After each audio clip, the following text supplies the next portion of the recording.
Benvinguts, benvingudes a La veu local a Europa, la sèrie d'entrevistes que té per objectiu acostar la Unió Europea i la tasca d'incidència als municipis de Barcelona. Des d'aquí, des de l'oficina a Brussel·les de la Diputació de Barcelona, parlarem amb una sèrie d'experts que ens oferiran eines, bones pràctiques i reflexions que ens seran d'utilitat a l'hora de defensar els interessos locals davant la Unió Europea i més enllà. And for this interview, we have Marlène Siméon. She's EU Policy Manager at Future Clean Tech Architects. It's an independent think tank working on the field of industrial decarbonization. But before that, you were also director at the Council of European Municipalities and Regions, which is, if I understand correctly, the largest network, right, representing municipalities and regions in Europe, from more than 40 countries, but you can tell us more now. And my first question to you would be precisely related to this network. How, if you can tell us a little bit more on how, especially I'm interested in knowing how can belonging to this network be useful for municipalities and regions? What is the added value? Yes, okay, thank you very much, and it's a pleasure to be here with you today. Well, yes, so the Council of European Municipalities and Regions is a network of associations of local and regional government. So the added value of belonging to such a network is really to bring the voices, local voices, together at European level. If you are an individual municipalities or regions, it's much more complicated to be heard to the Commission, to the European Parliament, or to the Council. But if you have a collective voice, then it makes more weight and more sense also to the European institutions. So that's really the added value. It helps you to learn from the others as well, to share your best practices, and to make your concerns heard also at European level, because a lot of European legislation have an impact on what you do at local level. A lot of decisions depend on the regulations, on the directive, on the decisions that are taken at European level, and slowly they go back to the ground and to the local decision makers. Mm-hmm. You have been doing advocacy for some time for a huge number of different regions and municipalities, I suppose with very different interests, each of them. What would be the advice? I know this is can be a complex question, but what would be the advice you would give them? Especially, I am imagining a small, medium-sized city or town feeling maybe a bit lost in all this work of advocacy and the European Union. Yes, I would say to be consistent and to engage really early into the process. So to be able to understand the full process and be able to input at different moments that are quite important in the end.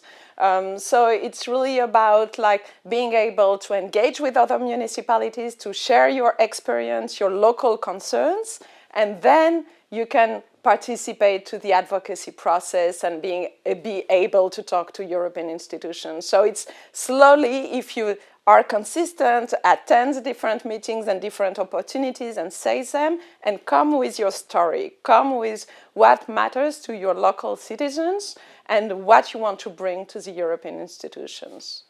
So get involved, right? That would be the message. Exactly. Mm-hmm. Exactly. Get involved because there's room of maneuver. There is room for maneuver, especially if you can share concrete examples, concrete issues that you encounter at European level. And actually, the European level must hear what's happening on the ground. And we see it now. It's very important to hear the local voices. Mm-hmm. And could you give us some examples of methods, tools that work?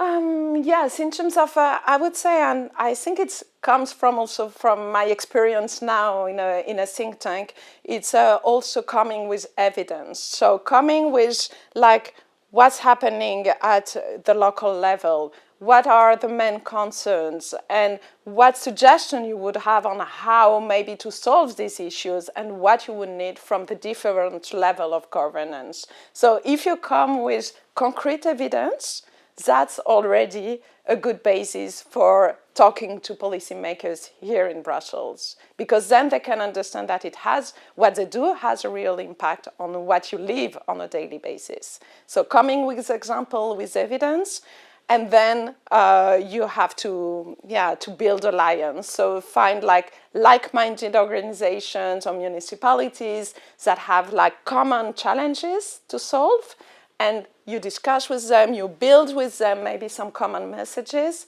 and then you can bring that to the European level. And usually the networks and the associations are there for this. It's really helpful to be together. Would you have an example of a common challenge? A common challenge, it can be like adaptation to climate change, for instance, or there are some texts now on urban water treatment. So like the level of contamination of the water of the city, for instance. So how to address that? Like, how do you do it? How do you monitor this?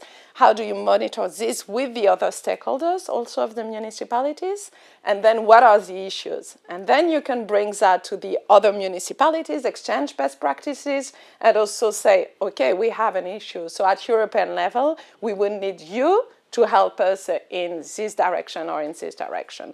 Also funding, no? You can't have individual little funding for every little municipality for every problem, but if you pull that saying it's a global or local problem for every municipalities in Europe, then a line should be developed by the European level for these local municipalities. That's also an important message to bring, actually, in Brussels. Would you remember a success story? Success stories. I would say so. Two different things. Maybe one on the urban agenda for the EU, where so we involved our members, and we were sitting at the table with member states and with the European Commission. And they were asking us basically, like, what do we want or what do we need? And we came with this idea with other networks, also with the Committee of the Regions, that an urban agenda where we would tackle the knowledge part, the regulation part, and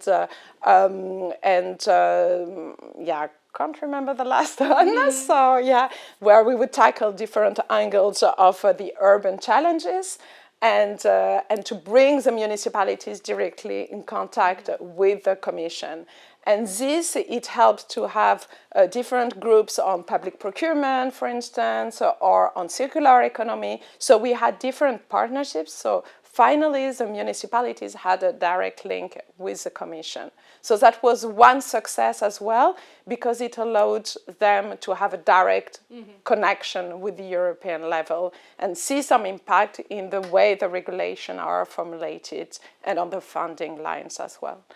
The other example could be on cooperation and decentralized cooperation, so city-to-city cooperation, where we could secure as a network some funding from municipalities, but also it was mostly like recognizing the role of decentralized cooperation in European development policies.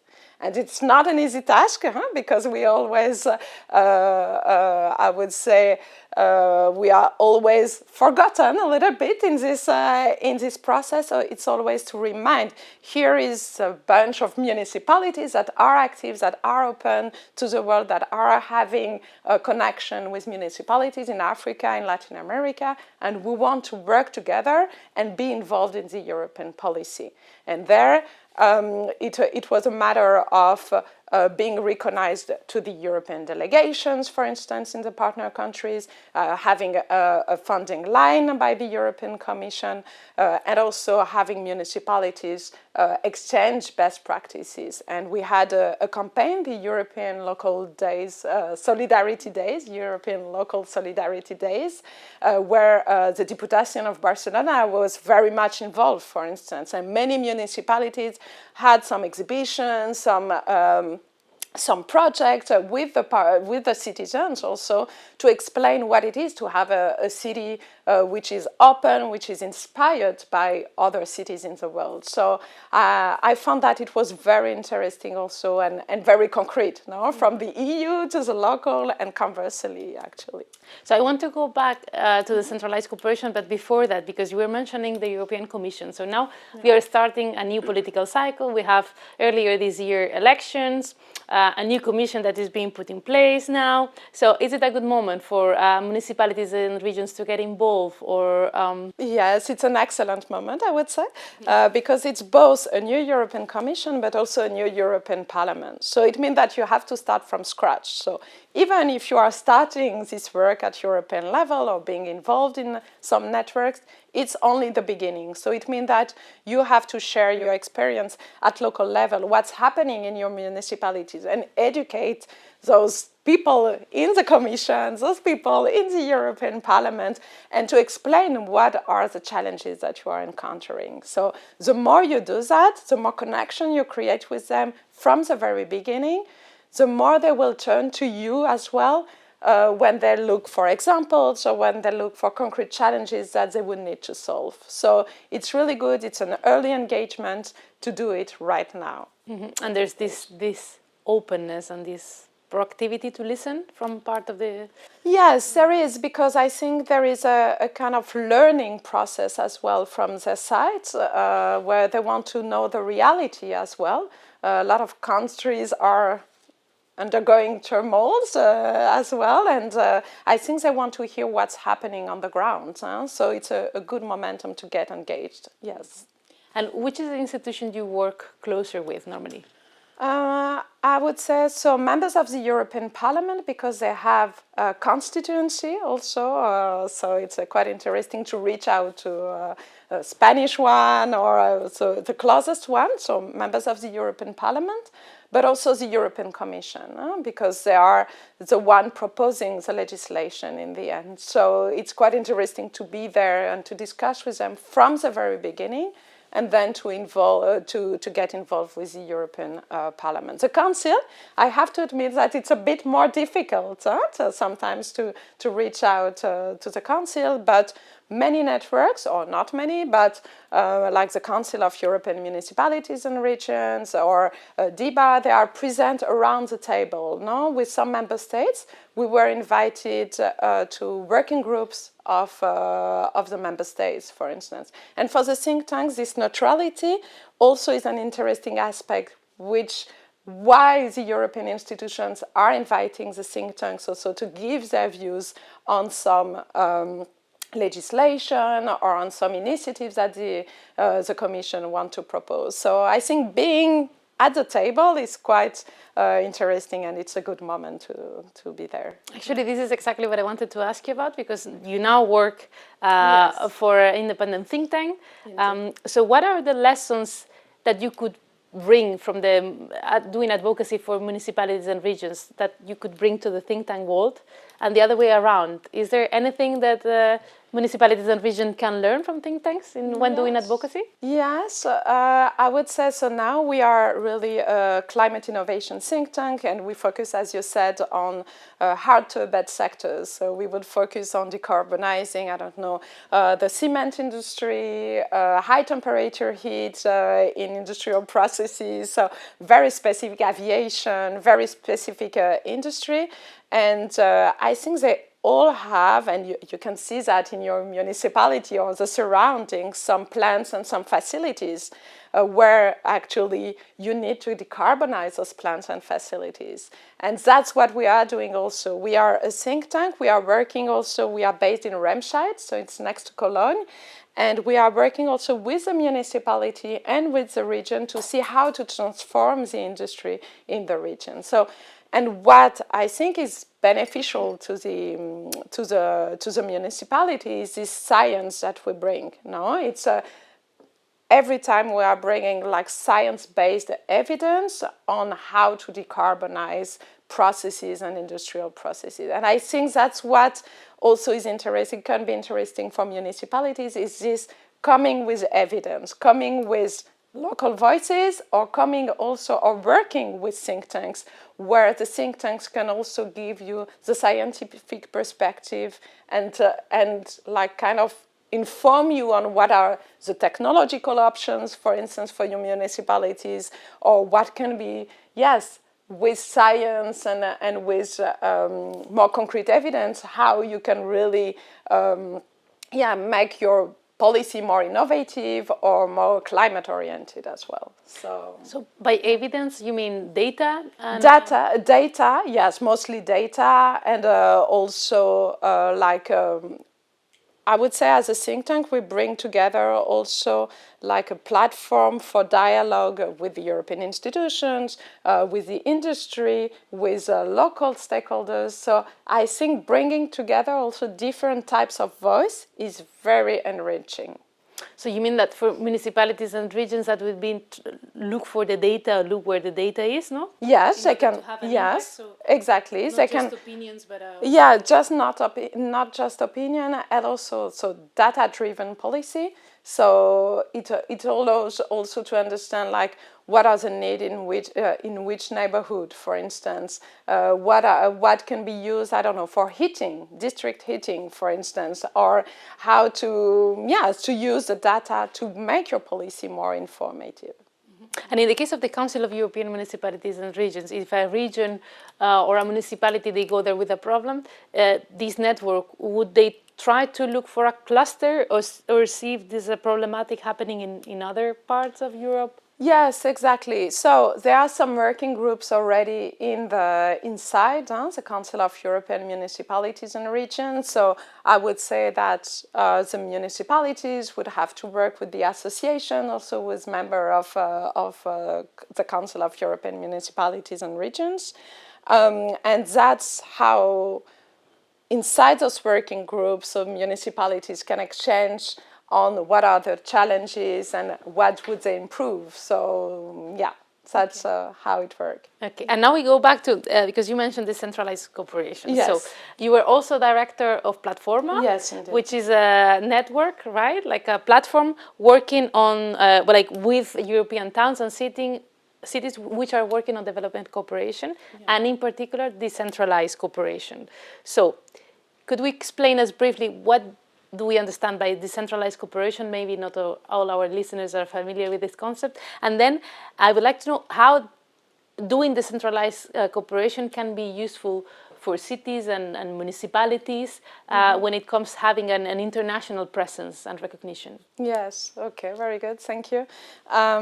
So decentralized cooperation, so it's kind of municipality to municipality cooperation. So you have common challenges, you have a common perspective or values even, and you want to collaborate with other municipalities outside the EU. Mostly, yeah. So in Platforma, we were. It's a coalition indeed of local and regional governments and their associations. So both levels, I would say, and they were involved in having this openness and collaboration with municipalities outside the EU. It depends on the topic, but it could be on economic development, it can be on urban development, what type of policies or projects, what are the needs on the ground, and the idea is really to create this partnership and to see like what are the needs both in the partner countries and in your own municipality. And the added value is really that you can involve your own citizens in those projects. You can also, it helps you also to improve and to innovate in terms of policy making also in your own municipality. And also you are having an exchange with external people, no? So it's always enriching also to see other culture, other way of doing policy outside of the EU. So many benefits, I would say. But the important thing, I guess, it's that it's an equal footing, right? Yes, it's an equal footing, and I think decentralized cooperation has evolved a lot as well, no? Because we are all impacted in the end by climate change, for instance, by energy sources, or by many things that are common in different regions. So it's how we find solutions together. And that's the interesting thing, no? Not to be isolated, but really to learn from other people.